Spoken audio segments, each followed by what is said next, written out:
What's going on, y'all? Welcome back to another episode of the Struggle to Strength podcast, your source for real-life application on how to turn your struggles into strengths in all things mind, muscle, and money. I am your host, Josh Levine. I'm joined here by my longtime friend and my co-host, Travis Hatch. And today, we want to talk to you about the pain. Pain, injury, and chronic pain is something that plagues our modern society today. Everybody's experiencing it. People waste countless hours and dollars going to doctors, trying to fix it, suffering through most of their lives with no end in sight. You might find that when you sit down for extended periods of time, you might experience some lower back pain. When you stand up, you might experience some knee pain. You might just even tell yourself like, hey, that's just the way it is. You might have thought that this is something that you have to deal with. You might have felt unproductive, but we're here to tell you with our guest that is not the case. In this episode, we're going to talk about the 5-step method to living pain-free. So we have Dr. Mitchell Yass on the podcast, and yes, we have him on the podcast.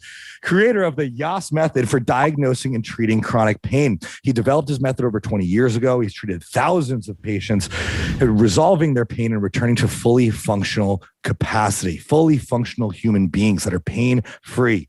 Just as important, he stopped thousands from getting unnecessary surgeries. Travis and I both have our own personal experiences in being suggested surgical procedures that we did not end up needing. And Dr. Yass has made it his life mission to prevent that from happening because we know that it is not always necessary. So before we get into it, we ask that if you love this episode, as always, please give us 5 stars on Apple or a follow on Spotify. Share us on your socials. You can find me at Josh Levine Fitness, Travis at Travis Hawks Media. Links are in the show notes. That is it. I hope you guys are ready because Dr. Yass brings the fucking energy. And we got really fired up during this conversation. So it's not one that you want to miss. There's a ton of really great takeaways. We will see you all inside.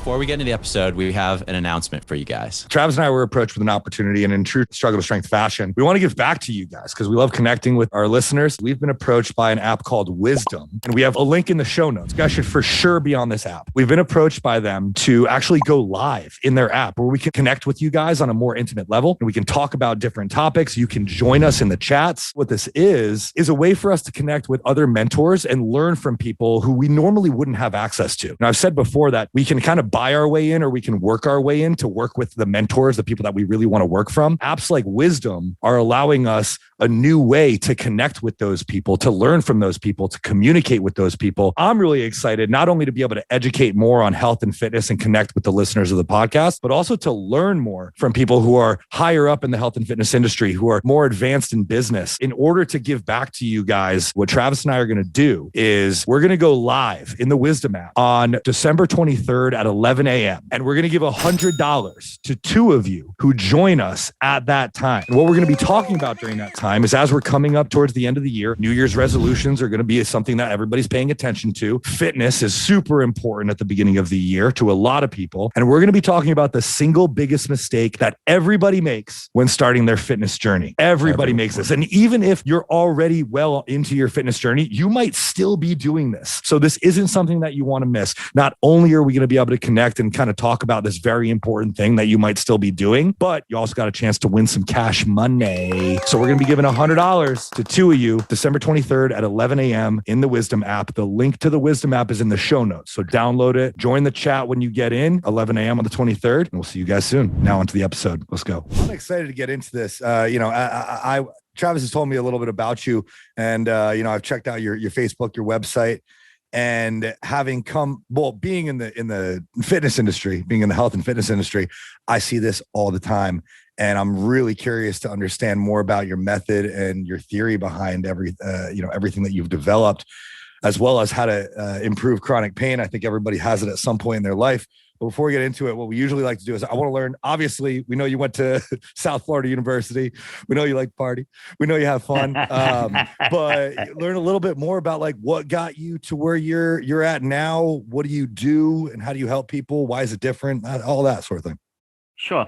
So to understand how I got here, where most people might say, oh, you got to go back 10 years, you got to go back to the beginning of my life. And basically, I was the true 99-pound weakling, the guy who got sand kicked in his face. severe self-esteem issues, real problem. I used to get anxious just walking to high school every day. And so I recognized that I had to change something in myself, and I decided I needed to try to lift weights. So from 19 to 26, I tried the old-fashioned way. Everybody else, your boy Joe Weider magazines and, the powders and all the other stuff, and it didn't take. Well, at 26, and again, this gets a little bizarre, but I decided to apply a high school physics course to weightlifting. And I started playing with weightlifting and saying, okay, where's the force vector? How do I apply my most amount of force? Where's the lever arm? What's the fulcrum? How do you stabilize something optimally to cause yourself to be able to push against the resistance optimally? And basically, it was just kinetic energy, potential energy. And over the next 4 years, I put 40 pounds on. I go from 160 to 200 pounds.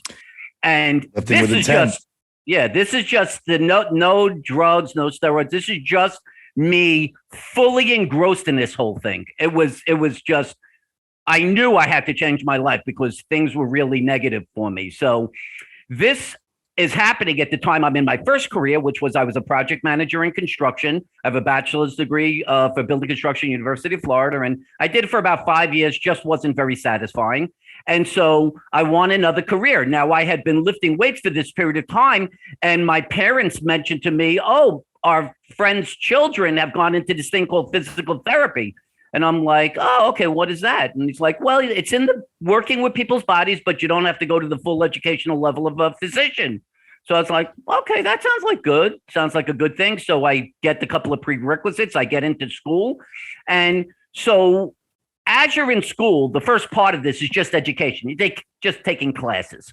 And so eventually you get to your last part. It's your affiliations. You're going to work as a therapist, but as a student being supervised. And so for the first time ever, now someone's in front of you and they're saying, I'm in pain and I can't move. I can't bend. I can't work. I can't raise my kid. And so all of a sudden, there's this serious thing that happens. Now this is real. And something very bizarre happens to me. Everybody else is just whatever they're taught in school, that's what they're doing. But remember, second career, 32 years old, with a aspect in childhood when my father taught me analytical thinking, literally taught me how to create theory. So I guess something just pops into my head and the person standing and I just say, could you tell me where your pain is? Which to me seems like the most obvious, logical question. And they would point to where their pain is, and you would come to this crazy recognition. Where they're experiencing their pain is not where the pain should be if the identified MRI finding of a herniated disc, stenosis, arthritis, meniscal tear, what to elicit pain. If that thing that was identified as the cause of their pain were to elicit pain, it's not eliciting pain where they're experiencing it. Mm-hmm. That breaks the theoretical basis that that's the cause of their pain. And you have to understand, I'm doing this as a student, literally leading into graduating. And so this horrible quandary develops. There's a moral and ethical dilemma. Do I just do like everybody else, shut up, just do what I'm told because that's what I was taught to do in school? Or do I follow this thing that I'm coming to the realization that these people's pain isn't coming from what they're telling me I should believe it's coming from? And I guess because of my life experience and, again, this childhood sense that my father created in me of no fear. I had no fear. If I wanted to figure something out, I truly believed I can figure it out. So I decided I'm going to go on this path, interpret their symptoms, try to figure out what the tissue is. And shockingly, I figure out that in more than 98% of cases of people I've treated, the cause of pain is muscle. Mm-hmm. The tissue in distress eliciting their symptom is muscle, even when the structural variation is identified on the MRI. And from this understanding, because remember, I taught myself that weightlifting stuff, I was able to do this unique form of targeted progressive resistance exercise. And people are getting better in a treatment, 2 treatments, 3 treatments. Mm-hmm. And right from the beginning, I know I'm onto something and I'm going to try to follow this path out. And that's what I've done for 28 years. I love that. And we have very similar ways that we think. Now, you learned very quickly to think of these levers and to think of the body mechanically, because that's what it is. We think of things mechanically. And it's cool that you were able to learn that at such a young age. And to our listeners, part of the reason why we were able to add so much strength and size in such a short period of time was, well, you were lifting mechanically. You were lifting with intent. You were performing movements to bring the muscle through a shortened and contracted, lengthened and contracted position rather than moving weight from A to B. You were thinking, you were very focused, very intentional. But that also served you greatly later on in your life, where you were able to identify essentially what I'm hearing is, just because you have pain in this one area does not mean that's the cause of the pain, but there is tension on this specific part of your body, tension on this joint from different muscles that we need to rebalance. Right. So if we want to go into that area, what people have to understand is, so I didn't just understand how to resolve pain. When I came up with this theory that the cause was muscle, I knew this is insanity compared to the global medical establishment's promotion. So I had to understand this from all aspects. So you got to see this. I'll give you small aspects of history, and then I'll show you how we get to what it really is about. So chronic pain never existed in the history of mankind. Nobody understands this. Never existed. Go back to the Greeks, the Romans, and the depressions in the United States. Chronic pain never existed. It began in the late early 1990s. That's when chronic pain became understood as an issue. Okay. So what caused that to happen? The answer is technology, automation. As a result of the fact that the computer goes from being 99% industrial to 99% personal, everybody's using it to do stuff. Automation takes you from being in a stock room and stocking shelves to robots doing it. The number one job on the planet today is IT, which is a job where the person sits in front of a computer for 10 to 12 hours a day. Yep. So as a result of this, you see more people having less use of their muscles, leading to weakening. How does that relate to the population? How do you know what I'm saying is true? In 1950, 60 or 70, what was the only population that was concerned about pain? The elderly. They would call it rheumatism. My rheumatism's acting up. My rheumatism's acting up, right? So why the elderly? Because they retired. In retiring, they did less, made them more susceptible to straining when they did to try to perform an activity. As we go into the late 1980s, 1990s, what's the age population suffering from chronic pain? It goes from the 20s and teens all the way up to the 90s. Now, suddenly, it's not just 60, 70, 80. I'm treating people who are 20 years old telling me they have a bobblehead. They can't support the weight of their head at 20. So you have to account for this. Has this ever existed? The answer is no. So what was the cause? Technology. What did it do to muscle? It weakened muscle so that when you do try to do activities, you're more susceptible to straining. If you're willing to acknowledge this, then you have to say, what about the muscle? What's the problem? Well, gravity's pushing down on you. Every person on the planet has to fight against gravity to perform any activity. Therefore, there are groups of muscles responsible for performing individual activities. If all the muscles do not have an equivalent force output to push up to allow the force requirement of the activity to be performed, muscles are going to strain and they're going to elicit pain. And I can briefly just describe, this is where nobody really gets this. Hopefully this piece right here will make you say, holy shit, this guy's right. It is 98%. So everyone knows the classic thing. Oh, I strained my neck muscle right here. That's a muscle strain, right? And that happened, by the way, this muscle, it's called the Levator Scapula. It, by its words, it means elevate the shoulder blade. So where the medical population will try to tell you this is cervical based, it's not, it's shoulder based. So more than likely, muscles responsible for shoulder function have broken down, and it's causing this muscle to overwork and stabilizing the shoulder blade, leading to its straining. So the first cause is a muscle strains because other muscles that work in conjunction aren't strong enough, leading to compensation, leading to your other point, which is that in more than 99% of cases, the cause of pain is not where the pain is being experienced. 99.999% of cases. By the way, when an MRI is requested, where is it requested? Exactly. That's right. And that's why it never identifies the cause of pain. Okay. Mm-hmm. So we have first muscle strain. Here's the next one. You have pain around your kneecap. You're going to get an X-ray MRI. It's going to show arthritis, meniscal tear, something like that. What everyone doesn't understand is that the position of that kneecap is based on primarily the quadricep muscle. That tight quad, that sharp pain right in the middle of the kneecap when the quad's too tight, that's nerve pain. That hurts. Right. But it's from the quad being too tight. That is correct. So you're having joint region pain, but a muscular cause. Yeah. I don't give a shit if you got 3,000 joint replacements until you resolve the muscular deficit of the quad being overworked in relationship to the hamstring, thereby causing an excessive upward force on the kneecap, leading to excess compression of it as you bend your knee. You're never resolving it. So muscles create pain at joints. Mm-hmm. Third, muscles refer symptoms. Most people have never heard this. They only think nerves refer. Well, what is an indication of a heart attack? Pain where? At the chest and the left arm. Is there something wrong with the left arm? No. It's a referred symptom from the heart. What is the heart? It's a muscle. So for the person who lays on their shoulder and wakes up and their hand is numb, they're going to go to the medical establishment. They're going to tell you, oh, get a cervical MRI. And they're going to find a herniated disc and they're going to say that's the cause of your pain. No, it is literally being referred from the infraspinatus, one of the rotator cuff muscles. And because it's weakened, that lights up easy. Right. When you lay on your side, the shoulder gets drawn forward.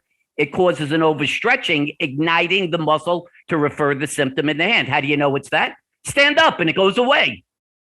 Right? Does standing up take away a herniated disc or stenosis? That sounds peculiar. Right? So that's 3. And then finally 4, the granddaddy of them all, muscles strain and impinge on nerves. This is sciatica. Forget sciatica coming from the lumbar spine. Or herniated disc, stenosis, a pinched nerve. No nerve attaches to the spine. No nerve attaches to the spine. Nerve roots come out of the spine and form nerves away from the spine. So there is no nerve. For anyone to be told your sciatic nerve is being pinched by a herniated disc, it's just lunacy. It's insanity. It's a lie. Mm-hmm. I can't get it any more clear. What's really causing the pain is a muscle in the butt pinching on the. That's right. That it one. That's son of a bitch. And impinges on it. So it's a muscular cause creating a neurological symptom. Yep. Those 4 mechanisms account for 98% of people's pain on the planet. Mm-hmm. Yep. It's, I think the easiest way to think about this, and you did this from a young age, but like muscles have tension. There's a finite tension within each muscle that allows it to perform its functions optimally. If there's too much or too little, if it's too long or too short, it's going to have negative side effects on the joints and the antagonistic muscles surrounding it. So people who are sitting every day at a desk, I've been sitting for a long time today. My hip flexors are tight. I should know this. If I go to stand up, then my pelvis is going to feel like it's tilted a little bit forward. Now, if I do that day after day after day after day, not only are my anterior muscle groups going to get tight, but my posteriors are going to get loose. I'm going to have that anterior tilt. I'm going to say I have low back pain. They're going to categorize it as chronic low back pain. Right. We know better. Right. So the question that becomes to you, what's the answer? And what is the planet told to do? Stop sitting. Go get a standing desk. No. Let me make this clear. There is no such thing as an overuse injury. That is a meaningless statement. Overuse implies that a muscle has a certain, you have an ability to do an activity, but if you do it too much, you're going to strain muscles. That doesn't mean anything. There is a force requirement for every activity. And therefore, that's a set amount of requirement, right? If you do it often enough, but you don't have the force output for it, you're going to strain. So it's not that you're doing it too much, it's that you're not conditioned to do it. So stop thinking the answer is, oh, it hurts my back when I play golf. Don't do it. Oh, it hurts when I sit. Don't do it. No, strengthen the shit out of the muscles that are required to do the activity.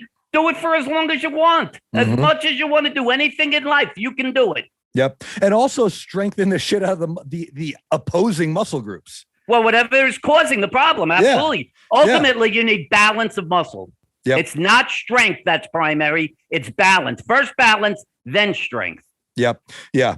And if as the example, if we're sitting too often and our hip flexors getting tight and it's pulling us into an anterior pelvic position, then yeah, we need to stretch the hip flexors. We also need to engage and work our hip extensors to Correct. create the balance that you're looking for. Otherwise, of course, we're going to have some imbalances. Correct. Well, I'd like to just go with that concept and say, everybody thinks the answer to being tight is that you have a flexibility deficit, and therefore the answer is to stretch the muscle.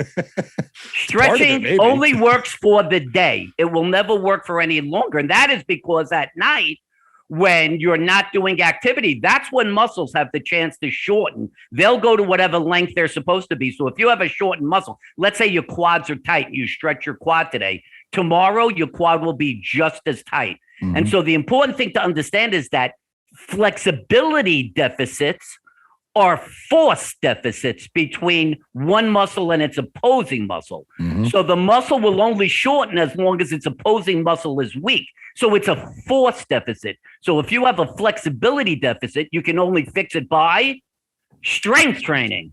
Mm-hmm. Strength training the opposing muscle that is not allowing the muscle that's shortening to sustain its optimal length.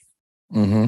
Now, here's a question. How do people go about optimizing their movement patterns to improve their pain management when their bodies are already in dysfunctional movement pattern positions? Do they have to utilize some sort of proprioceptive neuromuscular facilitation before strength training? What's your take on that?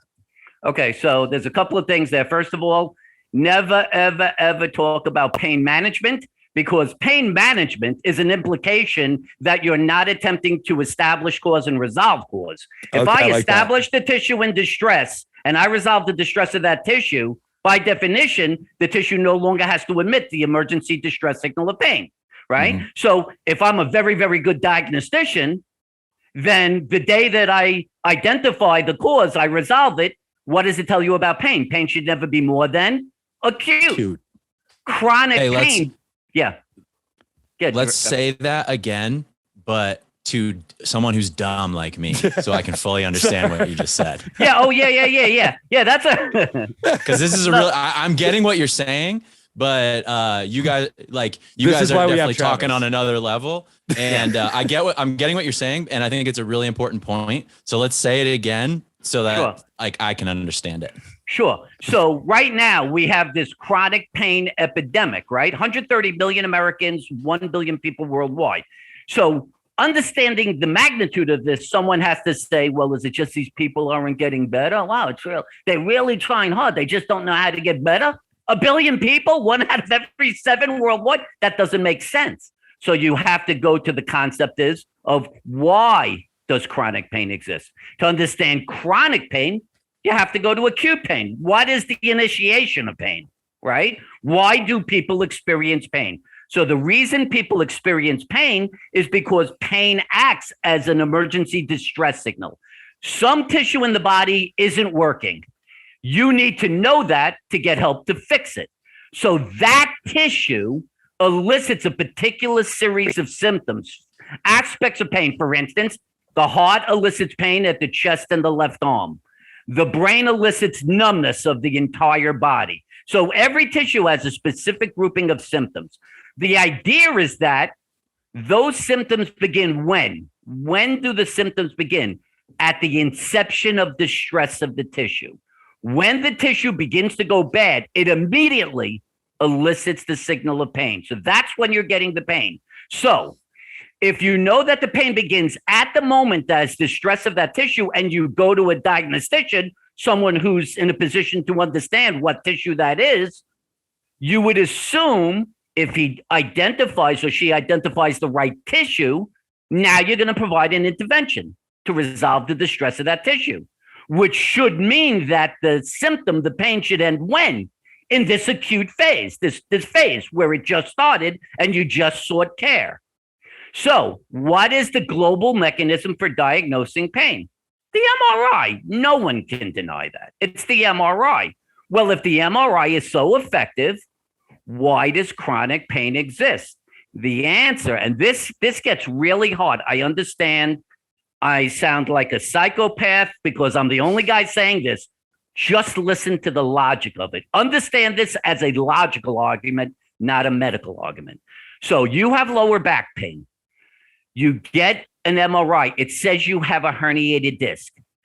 It's going to assert that since the herniated disc is identified for the first time at the time you're having your pain, it is the cause of your pain. Would everyone acknowledge that's the theoretical base? If you have knee pain and you get an MRI and it says you have a meniscal tear and it's identified for the first time at the time you're having pain, it is asserted to be the cause. That is the basis for the global medical establishment.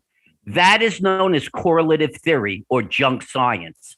The entire basis for the medical system is junk science. An example, I open my front door when the sun begins to rise.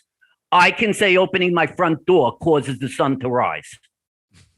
I can show you every day, you'll come to my house, I'll open the door and the sun will rise. And then the next day I'll open the door and I'll say, you see, I open the door and the sun rises. And you say, holy shit, my God, this guy's got incredible power. He can make the sun rise by opening his door, right? So you can see that. And that's very, very hard for the mind to accept. Might be not true. But I'll expand on how I was able to figure this out. So you're having back pain and I do an MRI and I find you have two elbows. You have two elbows, right? Everybody basically has two elbows at the time they're having pain. Okay, two elbows is the cause of your pain. You need to have your elbows removed. I can say that. Why can't I say that? It's everyone laughs and thinks I'm joking, but I'm not. You have to understand the insanity, the lunacy of this. It is the same logic. It is exactly the same logic. It's simply saying, oh, herniated disc found it. Oh, okay, it's the cause of your pain, right? Now, take it on another side. And this is, I just try to go slow with this because the layperson has no understanding of what I'm talking about. They've never heard this before. They've gone to 5 doctors. They've gotten 5 opinions. They've all shown them the MRI. They show them that picture, and they're trying to say, you see the picture? You see how that's there? And you're having pain. I'm telling you, we need to do surgery on that. This has been going on for 40 years. Mm-hmm. So this is a cultural, a sociological phenomenon. This is not a medical phenomenon. Okay? So now, if in fact herniated disc cause pain, the opposite side of that should be those who don't have pain should have what? No herniated discs. If herniated disc cause pain, right? Well, 1994, 30 years ago, the very first study is done on people with no back pain. It finds 70% have bulging or herniated discs. Yep. So wow. Yeah. So I just want you to understand. So forget medical. How does anyone accept that and say that this isn't baseless? I just proved it's baseless from a logical perspective. Mm-hmm. So obviously people who do not have back pain are not going to go to a doctor to get an MRI. No one's going to pay for an MRI. Right. Right. They don't have back pain. But I believe that pain is very emotional. Mm-hmm. And I believe that especially in an emotional state, if somebody is experiencing pain and a doctor says, you're experiencing pain here and look, you have a herniated disc, to them, oh, it makes sense. It makes perfect sense. Of course, I have an explanation now. I feel better. Okay, what do we do? Because it's got to be easy, right?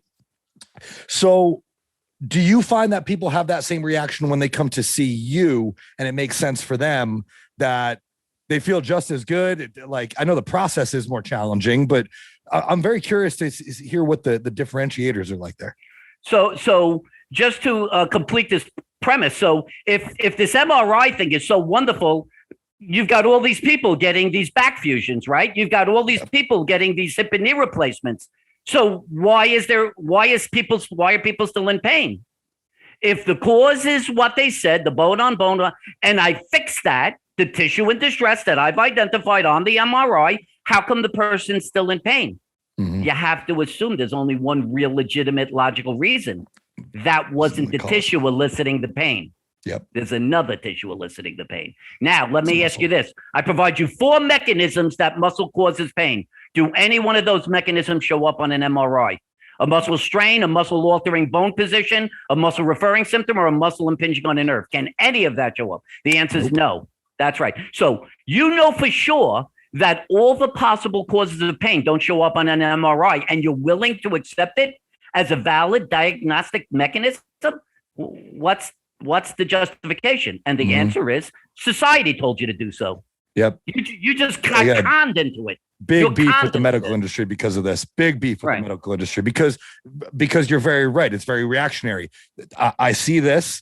This is what it is. This is how we fix it. And then they fix it, go through surgery, still have pain. Yeah, of course you still have pain. They fused 3 discs and they jacked your spine up a quarter inch. Right. But in the meantime, the problem was that you said it yourself, that my pain seems to be really heightened when I go to stand up. When I'm sitting, it's not so bad, but man, I go to stand up and I've got this terrible pain. Or vice so versa, let me make sure I get this concept. You said it was stenosis. Are you saying I don't have stenosis when I'm sitting, but I have stenosis when I'm standing? The stenosis comes and goes? That's what you're saying? Because that's when I have my pain. Oh, when I walk upstairs, I have pain, but when I sit down, I don't have pain. So you're saying the meniscus is torn when I go upstairs, but when I sit down, it's not torn? What does that mean? I don't even know what that means. Muscle tension. Right? It's all muscle. Tension. Travis, do you see where I'm getting with this? You understand 100%. The concept here, man? 100%. Yeah. And you can see I get very wound up about this. I love it. Hyper emotional because people have come to me. You were asking, Josh, what's it like for me? Well, what do you think it feels like when someone comes to me and said, I've had pain for the last 10 years. I've gone everywhere possible. I've taken every medication, and you are my last resort. I am telling you right now, standing in front of you, I'm putting a bullet in my head tomorrow if you don't fix my pain. How do you think that feels? I've done this hundreds of times. It is so sobering. It's like someone took ice water and pours it on my head. Because for the average time, I don't know who's going to walk in my door. I don't know who these people are. They make appointments, or now I do Zoom sessions. When that opens, I don't know who's going to be there. I don't know what their stories are. And when that's the first thing you hear, it is shocking and unbelievably scary. And I, being who I am, being this person who believed I can figure anything out, given the opportunity, given the passion, given the core ability to think things through and create theory, I think I can do it. And so I took these challenges on, and thank God it's always resolved. I've always been able to resolve that person. And it's obviously very emotional, and there's breakdowns and you were mentioning pain is emotional. By the way, if you want to be highly technical, pain is not emotional. There is no connection of pain receptors to the emotional aspect of the brain. It's not pain that's emotional. It's the inability to resolve pain. That's what leads to emotion. Yeah. That's what leads to hopelessness, anxiety, frustration, and for some people, suicide. Well, and that's also a high stress. Yeah. Stress is not helping the case. Correct. Stress, if your body's not performing optimally from an internal perspective, can't recover properly, then that's only going to make it worse. Absolutely. Travis, where are you going to? Yeah. Well, and I would assume that to fix this, you might have to go into almost a little more pain. That's what I would guess. Good question. Oh my God. This is such a good question. I want to recap this a little bit, and then dive into that, because I think this is super important. I know what you're saying to be true, just from almost we've done from it. Common sense partially, but also you and I have personal done it. Experience. Yeah, I've literally, this is my story. I couldn't walk for a week, and basically was told I needed back surgery, and I just had a feeling in my stomach. I was like, fuck that. I'm not gonna get back surgery, and I went and got a few more opinions, finally found a physical therapist who was like, now what? They wanted you to do that? That's so messed up. We can fix this. And it took me 6 months. It hurt at first. It took me 6 months of having to totally change how I went throughout my day. And then my back now is the strongest it's ever been. And then a huge portion recently, I've been feeling a lot better because I've been training with Josh, honestly. And he's taught me how to train correctly and how to do movements correctly and how to strengthen the right muscles instead of me just going and doing a bunch of push-ups and shit. And so I would say I think one thing that is scary for people is the person who's been in excruciating chronic pain every day and is maybe like resorting to drugs and whatever to just get by. They want this gone right now. And if they go in for a session with someone and they're like, it hurts twice as much as it did the day before, that might not, that's scary. You know what I mean? So that's what I want to ask is like, is that the case? Like, do you always have to kind of, go into battle with this and kind of, go into more pain? All right. So this is going to be shocking to you because your guys' experience, but you remember, just always remember what I do, I taught myself. This is not in a curriculum. So I have a huge advantage. But let me just explain this concept to you, and I think it will make sense to you. We just acknowledge that the reason you're having pain is because every functional activity or task you do has a certain force requirement. Gravity is pushing down, you got to push against it. And all the muscles required to do that activity must have an equivalent force output. So the reason you're having pain in doing the activity is because if there's a muscle that doesn't have the equivalent force output, your brain is going to teach you to compensate. You're going to shift. If you have pain, if you have a weakened left glute med, you're going to weight bear on the right side. You just are. That's the way the body works. Or you're going to turn your foot out in a certain way, or you're going to limit how much you reach in front of you when you walk. So you're going to change your movement pattern. But the reality is that you just don't have the equivalent force output in all your muscles. Okay. Now you come to a guy like me who has its own understanding. And so what my evaluative component is first confirming it's muscular. It's not structural. The first thing that has to be done. When I establish that it's muscular, I'm going to identify the most common 3 to 4 muscles is typically what I find. 3 to 4 muscles that are weak. Now you have to do Yass style strength training. And Yass style strength training says, what does a muscle do? It moves one joint in one direction. Yes. That's what every muscle does, right? So if you're to strengthen appropriately, you have to be fully stabilized, except the single joint moving in one direction. And we're going to apply resistance. You could use resistance bands, equipment, dumbbells, whatever you want. But another aspect that people don't understand is that muscles only grow when they are forced to adapt to greater and greater resistances, linear strength and size. If you increase your strength 10%, you increase your size 10%. Okay. So let's take, for instance, our prior situation. You're having massive pain around your kneecap because your quad is too strong in relationship to your hamstring. Let's do just a little bit of help in diagnostics so people could understand, how did I know that that was the case? Well, muscles don't just perform function, they're also responsible for posture. So if there is some sort of weakness or imbalance of muscle, I should find a correlative change in posture. So in the case of the quad being too strong, I would find, as Josh said, you'd be in an anterior tilt. If I check the front and back of your pelvis, the front of the pelvis is lower, and I see an excessive arching of the lower back. That is a symptom, just as the pain is. The rest of the people trying to help you are only interested in your pain and what was found on an MRI. I'm trying to utilize all possible symptoms. You also mentioned that when you sit, you're fine, but if you go to stand up, you have a problem. You kind of have to push on your legs to get yourself to stand all the way up. That is a movement pattern variation. That is another symptom. So now I have inability to stand up, I have an anterior tilt, and I have pain at the kneecap.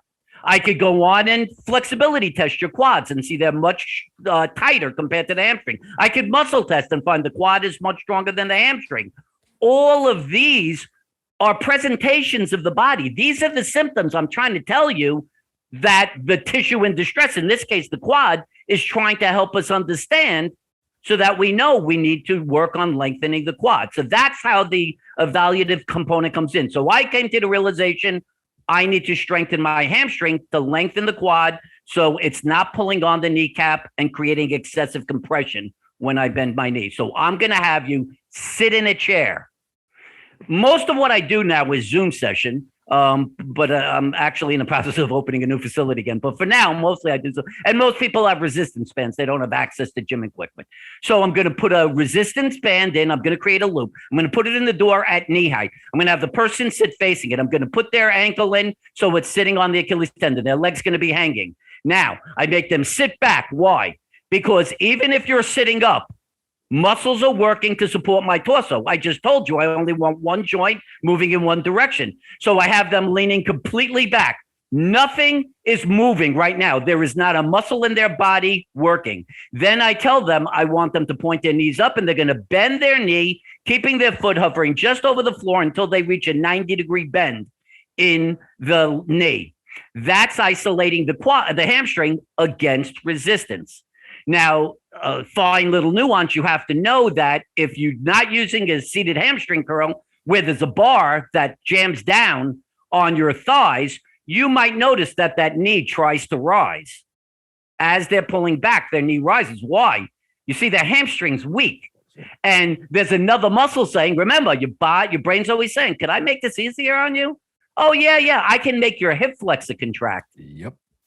And so the hip flexor contracts, pulling up on the knee, because I could also bring my foot back by raising my knee. So you now have to tell that person, put their hand down on that knee. Do not let it rise. Your hand becomes like the bar in a hamstring curl, a seated hamstring curl. So as you notice, what do we have here? One joint moving one direction, which is the hamstring. I've made sure that within the attempt to do the exercise, every other muscle is stable. I've made sure I can't allow for any compensation. Then I simply have to make sure the person's using the appropriate resistance, which has to do with something called the perceived exertion scale. And that's how you would strengthen that muscle. So going back to our question, well, aren't they going to be in writhing pain? Well, I don't see how they'd be in writhing pain because I've only got one joint moving in one direction. I've now isolated the weakened muscle, and the only force that has to work against is a force we know it can control, the level of resistance we attached. So what you see is I have treated people who have been crippled, can't stand, and I have them do exercise that's seated. No pain whatsoever. No pain whatsoever. They finish the 2 to 3 exercises and stand up, and they're pain-free. This was actually a question that I was going to have for you, and I'm glad that you answered it, because I was curious to know whether or not you recommend fixing imbalances or addressing imbalances through isolation or compound movements. But it sounds like what you do is you completely isolate and you target a very specific muscle for a very specific function. You guys, for those listening, we have very similar theories on training. I am a huge fan and will always preach for intent-based training.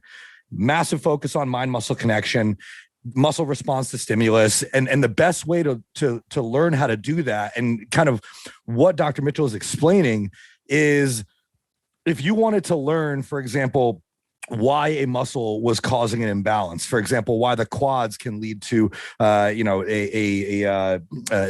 pulling up on the kneecap, why the hip flexors can lead to an anterior pelvic tilt, and, all of these things. Look at a muscular anatomy chart. Like, look to see where muscles originate and where they insert, and imagine what would happen if they got closer together and got stuck that way. Is that kind of how you learn through anatomy and things like that?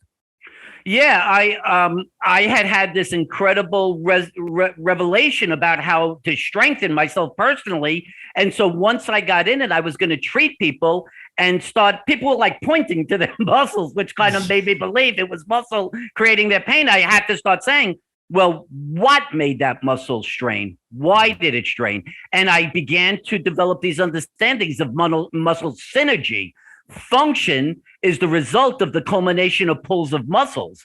So if all the muscles are in strong imbalance, you're going to lead to compensation, which ultimately leads muscles to strain to elicit pain. So the great news is that you just don't have to say it. You don't just have to believe it. It presents itself. Look at posture. Look at movement pattern deficits. Those are trying to show you which particular muscles are weak or imbalanced, because those weaknesses or imbalances are leading to the postural variations and the functional deficits. Mm-hmm. So it allows you to understand which muscles you need to strengthen. I would just say, and no disrespect to anyone in the personal training genre or anything like that, but up till probably the late 1980s, probably into the 1990s, the old style premise, shit's been around since Dan Lurie, of isolated strengthening existed.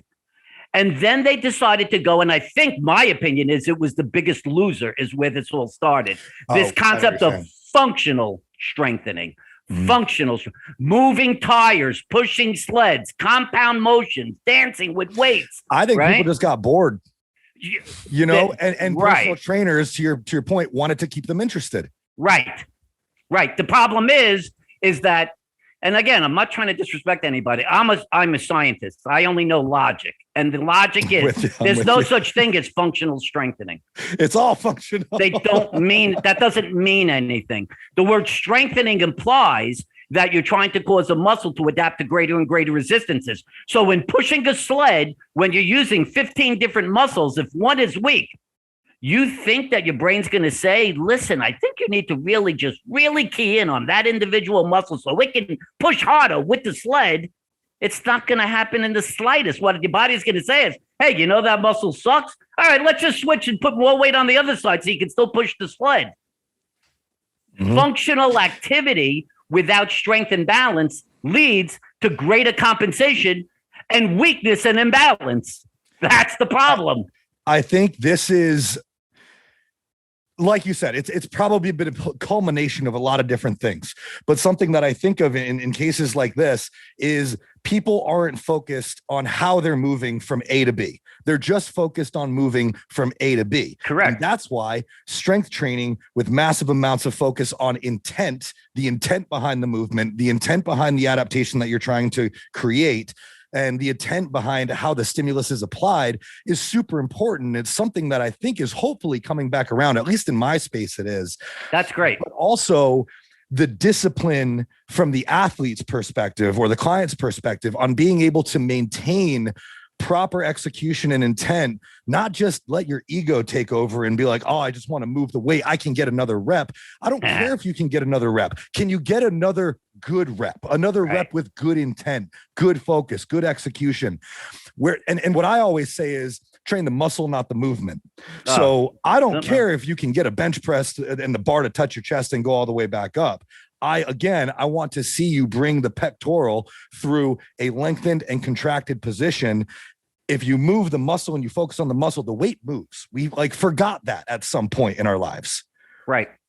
Yeah. It's the technique that you want to focus on, not the weight. See, this is the problem with most people is that, let's say, and I mean, this is like one of the most classic, is the standing bicep barbell curl.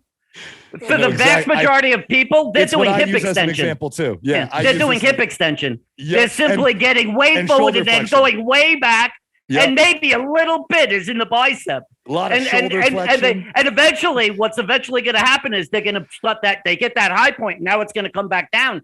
You can't use the momentum of your body anymore. Your bicep has to decelerate it. They're going to tear the bicep, and they're going to be like, I don't know what happened. This isn't it's for all me. Good. And so that's why I've been lifting weights for 34 years. I put 60 pounds on. The vast majority of exercise I do are all seated. See, when you sit, it's very, very hard to develop momentum. Very hard. I do a seated bicep curl. I do a seated military press. The only two primary standing exercises I do, I think it is the only two I do, are squats and straight leg deadlifts. Everything else is seated because you can't compensate. More stability. Yeah, exactly. More stability. Muscles are stronger in a stable environment, and that's the point. I want people to understand. That's a really, really important. So everyone's looking at themselves, seeing them move the weight. What they're not understanding is there's two sides to the muscle. There's the muscle that's pushing, the mobile side, and then on the other side of it, you're pushing off of is the stable side. Yep. The more stable you can create the environment on the stable side, the greater the opportunity it can push force. And the way you know that is take a 10-pound dumbbell and stand on the floor and do a bicep curl. Now go on ice and try to do a 10-pound bicep curl. you ain't going to do anything. You're not going to be able to even move it. Why? Did the 10 pounds change? No, you have no stability. Mm-hmm. And so I'm so glad to hear you say that. And please, by all means, go on rooftops, yell it to the planet, stability first, movement second. Mm-hmm. If everyone would get that, let me tell you, first off, they're going to have much less chance of injury. And the thing they don't understand is that you're going to have a greater ability of the muscle to push the resistance in the way it's designed to. And you're actually going to get stronger faster by being more stable, which to most people looks less aggressive because you're not jerking around, you're not using momentum. You will actually have a greater ability to cause the isolation and allow the muscle to push more force. To me, it looks so much more impressive. I mean, I pride myself on training very well. Like I like the way I move, and I'm always trying to improve upon it. But there's something about seeing someone move weight with massive amounts of control, where the only thing moving is the obvious target, that they're trying to isolate, and it's very impressive. No dancing feet on bench press, none of that shit. You know? It's so funny you say that because I kind of, the way I perceive it when I'm working out or others, I see it as like you're a machine. Yes. And this joint is just a piston. Yes. And it's this piston moving through this motion, and it's this continuous motion. And to me, literally, it looks like it's a machine. Mm-hmm. And I agree with you. I think that looks so powerful, so engaged. It just looks good. It looks right. Versus that person who's jerking all up. I mean, to me, I describe it as they're dancing with the weights. I mean, they're all over the joint, and they're moving 20 places, and they're very unstable. Mm-hmm. To me, it looks like they're going to hurt themselves, and they probably ask will. That person, hey, what's your intention behind performing this exercise? Then they probably won't be able to tell you. Because, they haven't actually learned. So that you have to learn this stuff. Now, before we get too far off, because we could go down this rabbit hole for a long time. I can just tell it could be a lot of fun. But I'm curious, get back to addressing injuries and addressing muscular imbalances. I think there's a couple schools of thought here, and I'd love to get your opinion on it. Some people believe that imbalances begin at your feet, and some people believe that they begin at your hips and extend upward and downward. Do you have a theory on this? Sure. So there are standard imbalances that exist in the planet by all humans because of the way we do stuff. So everything we do is in front of us. So I stand up in front of me. I walk forward in front of me. I kneel in front of me. I climb stairs in front of me. By definition, you have to assume your quad is going to be bigger than your hamstring. And just look at the globe. Look at an atlas. Look at an anatomy chart. It's presented as the quad is bigger than the hamstring. And by definition, it generally is. And for most people, that's okay because the imbalance is not that great. It's a question of, does something happen in your life? Is there an activity that you do that heightens the use of your quad? Or is it that you sit so much that your glutes and hamstrings are allowed to weaken enough that the imbalance becomes so great that the force output of the muscles then become affected to the point where they're not available for the activity? The same thing is the forward posture, the forward shoulder posture, right? Mm-hmm. We push things away. We hold things in front of us. Mm-hmm. So we do everything in front of us. So bicep, anterior delt, and chest are always going to be bigger than mid-trap, rhomboids, post delts, and triceps. It just is. Now, as long as that doesn't affect the relationship between the force requirements of our activities and the force output of our muscles, we may never have symptoms. But the question to me is, why be predisposed to having symptoms? Why wait until you have symptoms to say, hey, you know what? I think I have this imbalance. Why wouldn't we just, and this is where my preposition of weightlifting should be a part of life, like eating, sleeping, combing your hair, showering. I want it to be perceived as not something you do to resolve your pain and then stop. I want you to assume that you need this to maximize your functionality. So that's why my proposal has always been everyone should be weightlifting. Everybody. Mm-hmm. It makes sense when you start to think of the body as having, an amount of tension that is optimal between antagonistic muscle groups. Sure. Like it should make sense that you weight train in order to have control over that variable. Because otherwise what you're saying is what you do most, and I completely agree with you here, what you do most is going to cause dysfunction. Right. So one point I would make, because you always want to have logic involved in the conversation. You always want to be talking in a way that someone can't come back and say, well, in real life, what you said doesn't happen. And when you can stop that from happening, you have a full understanding of things. So the question is, well, how come prior to the late early 1980s and 1990s, everyone didn't have pain except older people? If what we're saying is true, then what's the answer? And the answer is that in doing activity, there is a certain amount of force strength that is sustained just in doing activity.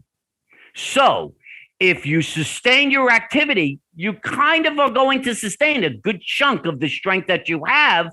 And as a result, you're less apt to strain. When people stop doing activity, that deficit lets certain muscles weaken so severely that that's what led to the susceptibility of pain from either weakness or imbalance. And I'll kind of give you a really, really good understanding of this. So we look at Rafael Nadal, the tennis player. I assure you, when he was a certain point, right before he started playing tennis, you would see his forearm was a certain size. Then he started playing tennis. And I assure you that if you looked at Rafael Nadal's arms, his left forearm is bigger than his right forearm. So why? What happened? Because the force requirement of playing tennis was slightly more than the existing force output of his muscles. So his muscles were able to adapt a little bit more to this force requirement. And as a result, it got bigger. But if that's enough to grow muscle, how come he doesn't have Arnold Schwarzenegger's forearm? Because it will only take you so far. Mm-hmm. Your muscles can only adapt to the force requirement so far. Then you need to begin to do isolated strengthening to take on a greater force output for the muscle. And that's why a guy like Rafael Nadal or any of these other players end up getting injured. Mm-hmm. Because over time, as much as their muscles initially got to a certain size, and I assure you at some point, his size of his forearm stabilized, at some point, the force requirement of doing it so much was too great. And obviously, Rafael Nadal is not a weightlifter. He doesn't have a background in weightlifting, and probably no one's ever told him to weightlift. But if he did, he would then have been able to take his force output even beyond what the force requirement of tennis was, and he would have a bigger forearm and he'd be less apt to strain. So that's kind of the understanding as to how things work and why I believe doing activity is so critical for sustaining. But you also have to recognize that if you decide to do something with a greater and greater force requirement, you are susceptible to straining unless you strengthen to adapt for that. Mm-hmm. So like what I'm kind of getting from this is like people who are in chronic pain, for instance, and they're like, mm-hmm. well, I play with my kids. I go for hikes, every couple weeks. I go for bike rides. Like I'm an active person. I'm active. I take care of myself. I'm still in pain. I think like what I'm hearing is basically like, you're not active, like you're not working on the farm every day, working on your own car, like hunting for your own food every single day, 7 days a week. You're not active. It doesn't, like, no matter what you think, you're literally not active. Like if you just go for walks once in a while and bike rides once in a while and you hikes once in a while, you're not active. And the things that you do are creating these little imbalances.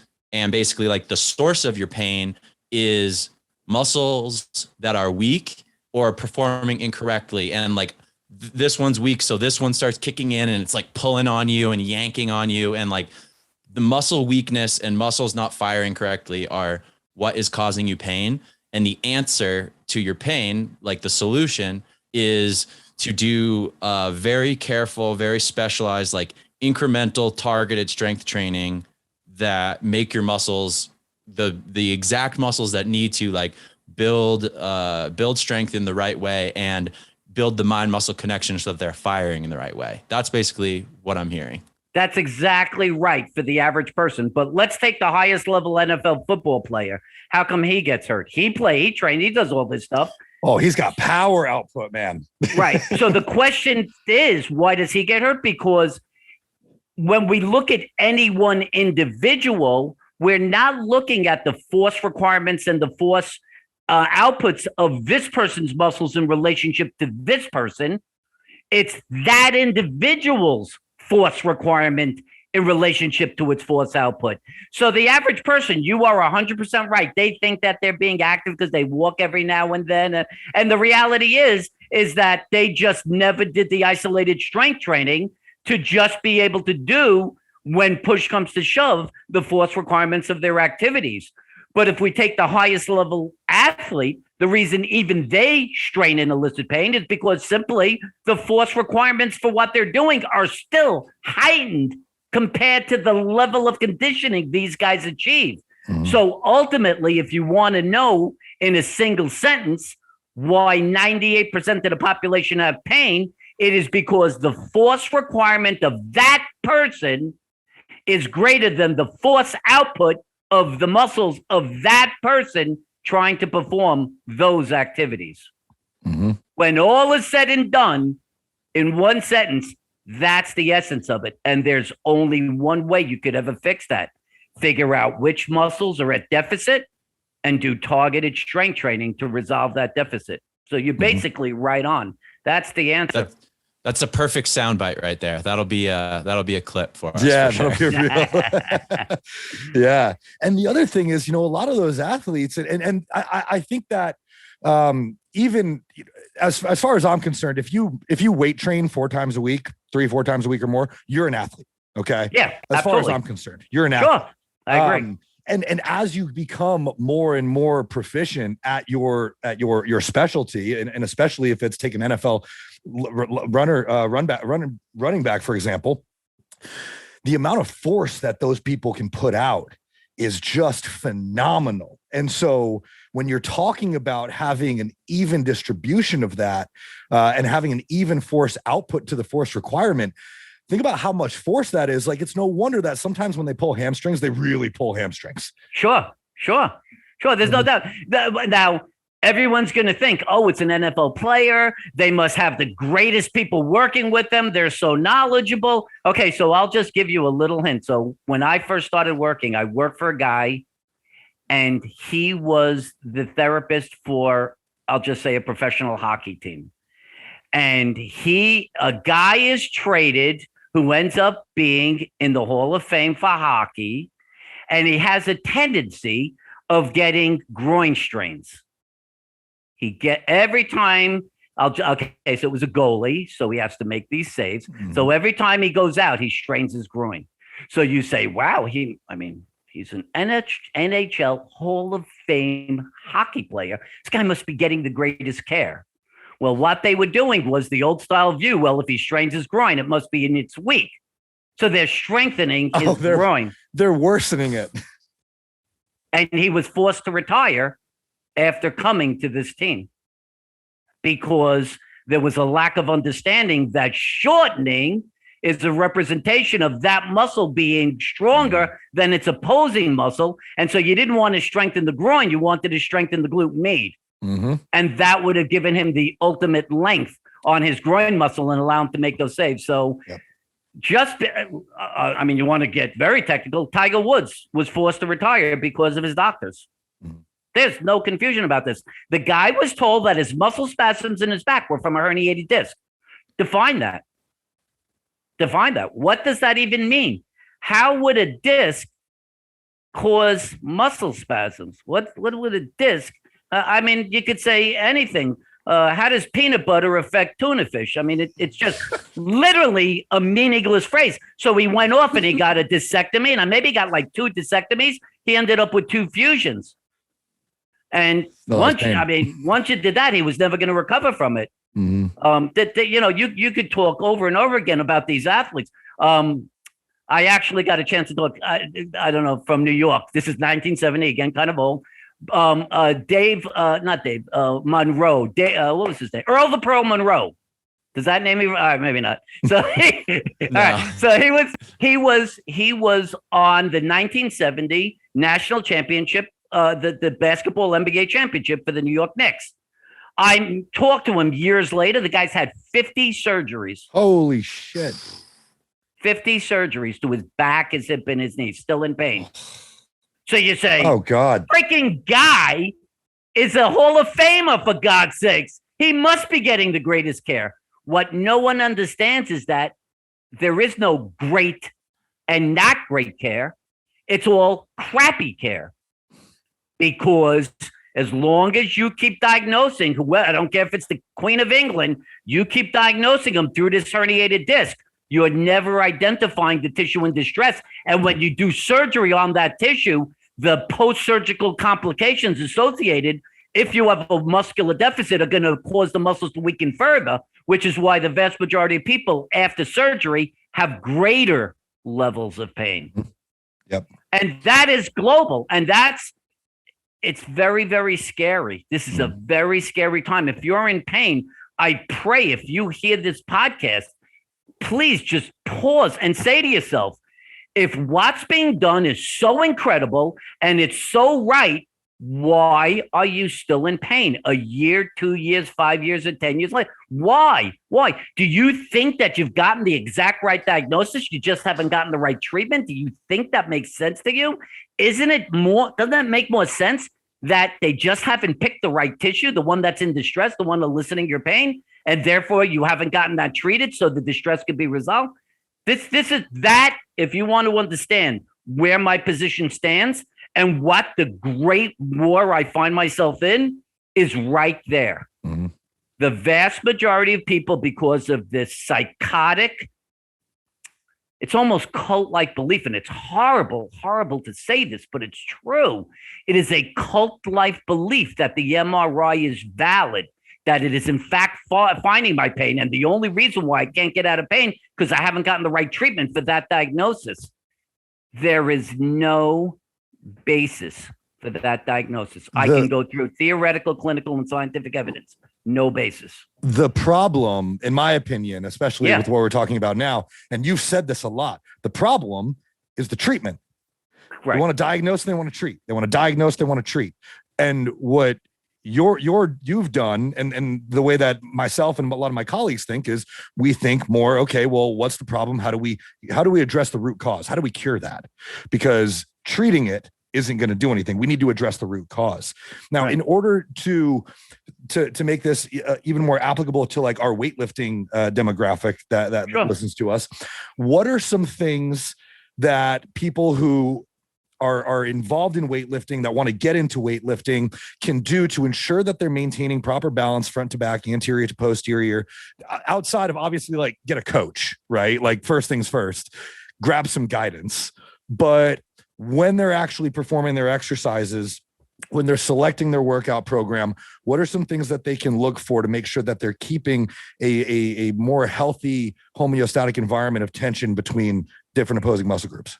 Well, I think that the smart way to start is the recognition that there are these two primary imbalances that exist in the upper body, the chest, the anterior bicep and bicep, versus the rhomboids, mid-traps, post-delts, and triceps. It is irrefutable that they simply exist. You could look at anybody and see that those muscles are bigger in front than behind. So why not, if you're going to start weightlifting, why don't you start with a program that focuses on the post-delt, the mid-trap rhomboids, the lats, the rotator cuff, the lower trap? Nobody ever talks about the lower trap. Ooh, everyone talks about the upper trap. That's a problem for me, actually. Yeah, especially on this right side. My scapula likes to elevate. My lower trap doesn't like to pull it down very well. That's right. We're working on it. That's right.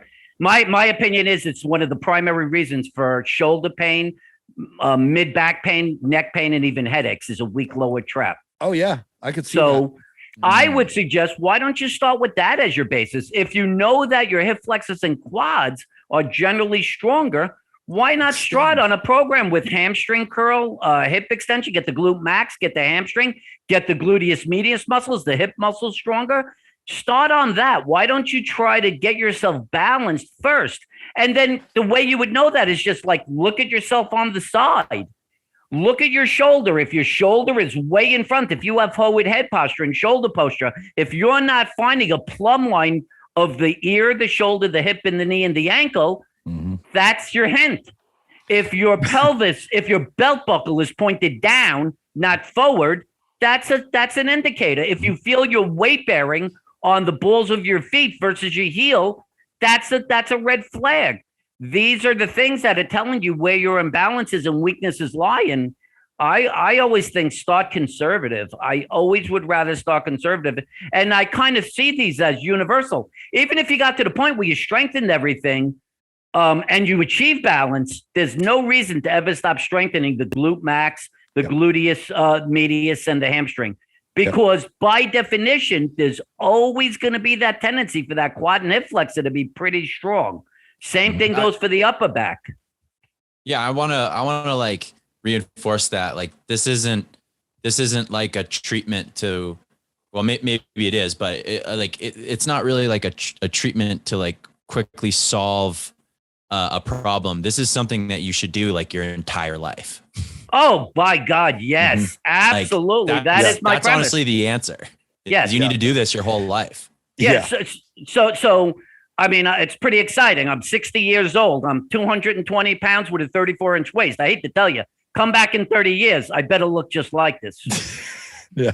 I'm going to be the sickest looking 90-year-old you're ever going to find, man. I'm going to be squatting 405, military pressing 100-pound dumbbells. You and me both. You're gonna be the guy in the gym because everybody knows this guy. Who goes. Yeah, when I was your age, I used to bench 4 plates, and then you're gonna bench 4 plates. Exactly, exactly. Yeah. So people understand it. This isn't just about musculoskeletal. This is, again, a very, very wildly different concept. So you'll hear people always talk about what's the most important system in the body. And people say, oh, it's the cardiovascular system. It's the heart. Oh, it's the neurological system because everything contracts based on nerve. The answer is go back to the caveman period. This is caveman period. What were your 3 concerns? Not to get eaten. You needed food, right? You needed to protect against being eaten, and you needed a place to stay. Right? If not, you were dead, straight out dead. You either got eaten, you starved, or you didn't have a place and you would succumb to the weather, right? So what was the system most responsible for preventing getting eaten, being able to get food, and creating shelter? It's the musculoskeletal system. You live in a gravitational environment. You don't exist. I don't give a shit what your nerves are firing. I don't care how hot your heart can pump. If you can't get off that floor, you're dead. You're dead. End of story. You need muscle. So muscle is the system that's most responsible on planet Earth, okay? So when we talk about the cardiovascular system, the gastrointestinal system, the pulmonary system, the immune system, they're all supplementing your musculoskeletal system. Cardiovascular system. Yeah, this is real. I mean, you got to see it for what it is. I've been preaching this shit for so long, talking about how everyone's trying to build muscle just by eating more and lifting more weight, and it's not working. No shit. Your body does not have the luxury to build muscle because your digestion sucks. You're not recovered. All of it. I've been preaching this shit forever. Finally, somebody agrees with me.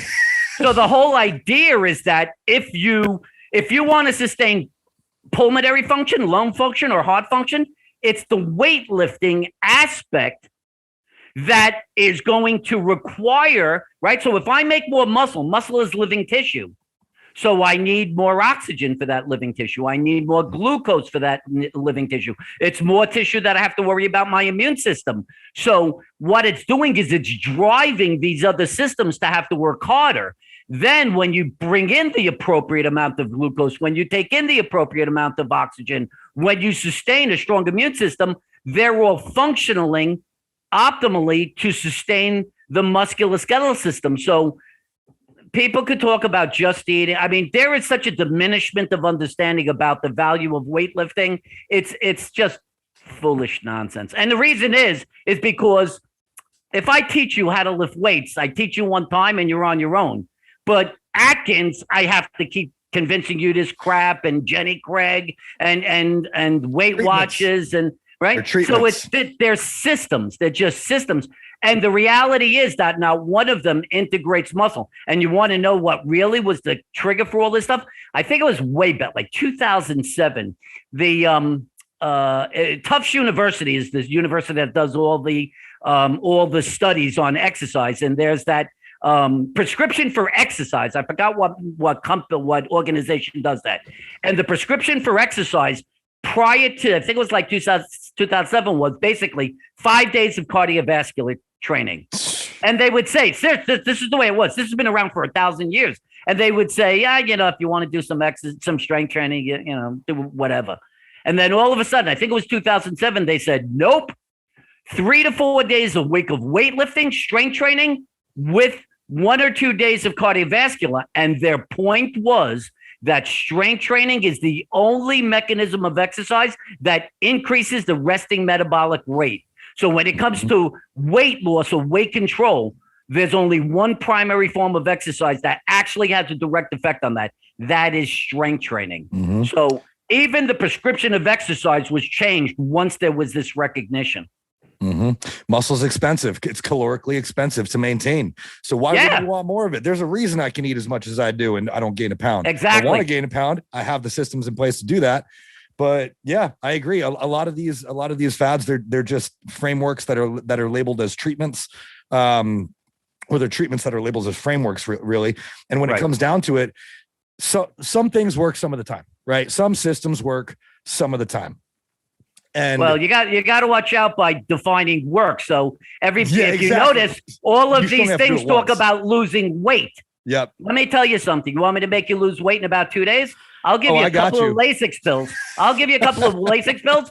I will deplete your water. 70% of your body weight's water. I can make you lose weight anytime I want. I could sever your arm. I can take your arm off and I'll make you lose weight. So then the answer isn't weight, it's percent of body fat. Yep. Percent of body fat is what you want to address. Yep, exactly. So, but the only strategy that consistently works is optimizing your internal health, because a healthy body responds, like you were just saying, right? So why are people focused on all this other shit? It's like, why are people focused on where their pain is when the only strategy that really works is addressing where it's coming from? Because this is hard. Because this is freaking hard, man. Because you need to commit to your life. To say that I'm going to lift weights 3 times a week and I'm going to do it in a way that I'm going to try to progress my resistance, and this is going to be the equivalent of a lifestyle, that's a big thing to agree to. It's I'm not going to deny it's hard, but the fact is, once you eventually do commit to it, I mean, does everybody get up every morning and say, Jesus Christ, I got to brush my fucking teeth today. God, I hate life. I can't stand life. I got to brush my teeth. No, it's a way of life, right? Right? It's a way of life. Well, guess what? I hate to tell you, over time, it's not so hard to make this become a way of life. You just got to start. You got to see the value in it. You got to feel it. You know, everyone, you're talking COVID, COVID. Well, here's my answer. You want to address your COVID issue? Get healthy. Get healthy. Strengthen your immune system. How do you strengthen your immune system? White blood cells are released in the body, and the mechanism by which it's done is rising temperature. So it doesn't matter whether it's done systemically, like if you have a fever, or whether you're doing it through exercise. Either way, when your body temperature rises, your body emits more white blood cells. That's why healthy people don't get sick as much. Well, okay, there's your answer. What do you want me to tell you? You want to sit home and never go out? It's hard. Of course it's hard. Because it's hard. People don't like doing hard things. Commit! Doing hard goddammit! Is good for you, okay? Oh, my God. Nothing easy in life. No. There's nothing worth doing that is easy in life. Nothing. Nothing worth doing. There's such great satisfaction in eventually setting a goal and achieving the goal and relishing the path along the way. That's where enjoyment comes. 1,000%, 1,000%. And I know that's why we do what we do. And, you know, we may be in different semi-different industries and different practices, but we like helping people to do that. So we could go on forever. We'll have to do another episode, but I know like I'm going to want to shoot shit with you more. And cause this has been heated. It's been fired up. I've really enjoyed it. I know our listeners are going to want to learn more from you. I'm going to want to learn more from you. We're going to have to stay connected for sure. Absolutely. So let's well, first off, thank you for coming on and having such a great conversation, but let's let you give yourself the plug, tell everybody where they can find you, where they can learn more about you, where you operate out of, everything. We want it all. Sure. So the easiest way to reach me is by email at drmitch@mitchellyass.com. And my website is kind of easy to remember, Live Without Pains, plural, livewithoutpains.com. The great thing that I try to get across to people is that I am in Jacksonville, Florida, and you can see me in person, but I have for 6 or 7 years now, I've been doing Zoom sessions before there was Zoom, when it was just Skype. So people can go on my website and schedule their own Zoom sessions, Yass Method Zoom sessions. So that's available. If you really want to get an overall view of the Yass Method and all the craziness that I try to espouse, I think my YouTube channel is just such a wonderful thing. It's Dr. Mitchell Yass. You just go on Google on YouTube and search it. There's a couple of hundred videos. I talk about all different aspects, different areas of the body. It's all about application.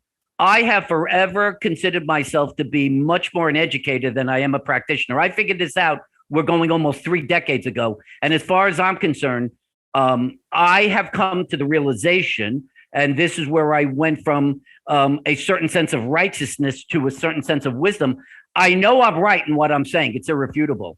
But my wisdom came in recognizing that there's a billion people out there suffering from chronic pain. Unless they find out about this, I can't help them. So righteousness was recognizing only those that seek this will be able to benefit from it. And I've become good with that. I'm okay with that. So I do everything in my power to create as much awareness. So there's a Facebook page, which is at the Yass Method. Like I said, the YouTube page, my website, Live Without Pains. And if you want to personally just contact me, if you have a question and you want me to respond, you do it through email at drmitch@mitchellyass.com. The point I'd make about that is if someone emails me, I get back. This bullshit about somehow I'm superior or I'm above the common man. That's all crap. This is some kind of crazy quest I've been put on. And as I said, if someone seeks care, they have the right to be able to understand what is causing their pain and how to resolve it. And the great news is in more than 98% of the case, it's muscle. So they are fully empowered. Once they know what they do, they figure out, they do what they need to do to resolve their pain and then prevent it from reoccurring. So that's kind of the answer. I love that. And to everybody who's listening, I highly recommend, obviously check out Dr. Yass. We have very similar ideologies. We have very similar theories behind our training, behind pain. And especially on the applied education, which we seem to treat people. If you guys are, followers of me, if you're a follower of the method or Muscle Building University, you understand how much applied education and sustainability means to us. I can tell it means the same to Dr. Yass. So you will love him. Go check him out. Find him on Facebook, find him on YouTube, Instagram, reach out to him if you need help. Thank you so much for coming on, man. This has been an awesome conversation.